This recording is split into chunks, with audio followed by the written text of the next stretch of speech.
Then we select a tube or polygon cylinder and drag it out and make it like this, and then we hit the 5 key to shade it, and then we rotate it, and then we hit Control A, and then we go to rotate Z and set it to 90 degrees, and then we hit W to move it down to the plane, and then we hit to make a sphere,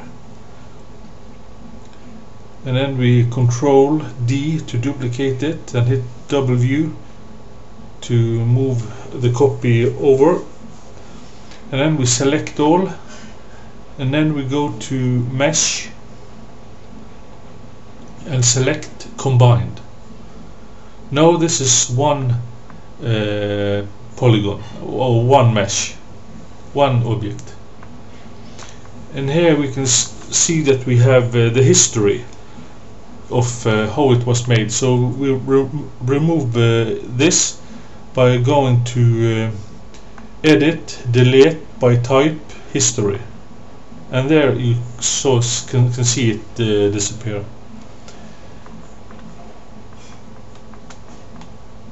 And then we make a little space and hit Shift W on frame 1. First we set the frames to 50 frames, and then we go to frame 1 and hit Control W to set a keyframe on translations X, Y and Z, and then we go to 50 and frame 50 and move it up and hit Shift W to set a keyframe there, and then you can see it moves up and down. And now we will set the rotation.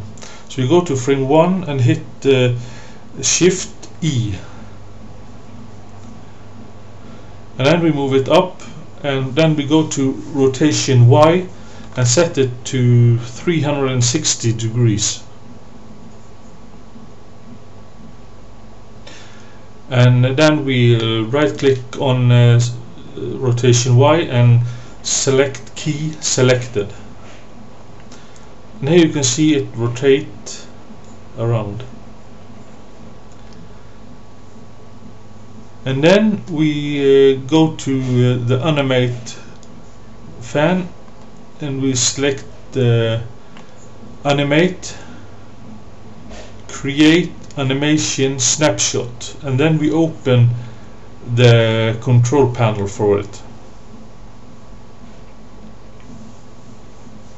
And here we set the time range to time slider.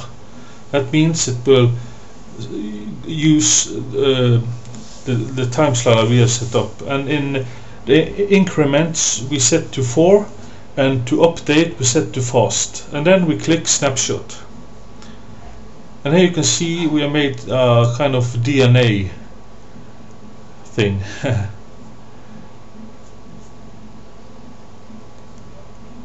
But now we will make a motion trail of that. So we click Control A, and then we go to select the fane snapshot 1. And here you can say snapshot attributes. We go to start trail $time, and then we right click and select create new expression. And then we go to select object and attributes and select the text and hit Control C, and then we go to expression and hit Control V to paste it in. And then we say equals frame minus 20 semicolon, and then we hit create. And here we can see at the start time it had changed the color, so it says it has an expression on it. And then we go to the end time, right click, create new expression. And then we do what we did before. We select the selected object and attributes, Control C, and paste it in expression, Control V. And we set equals to frame semicolon, and we hit create, and then we close the tab.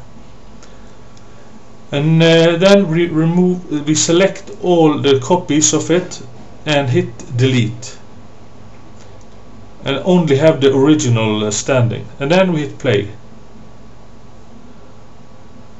And then we get kind of a motion trail effect. This is for later reference. I can probably use this method in one or another setting.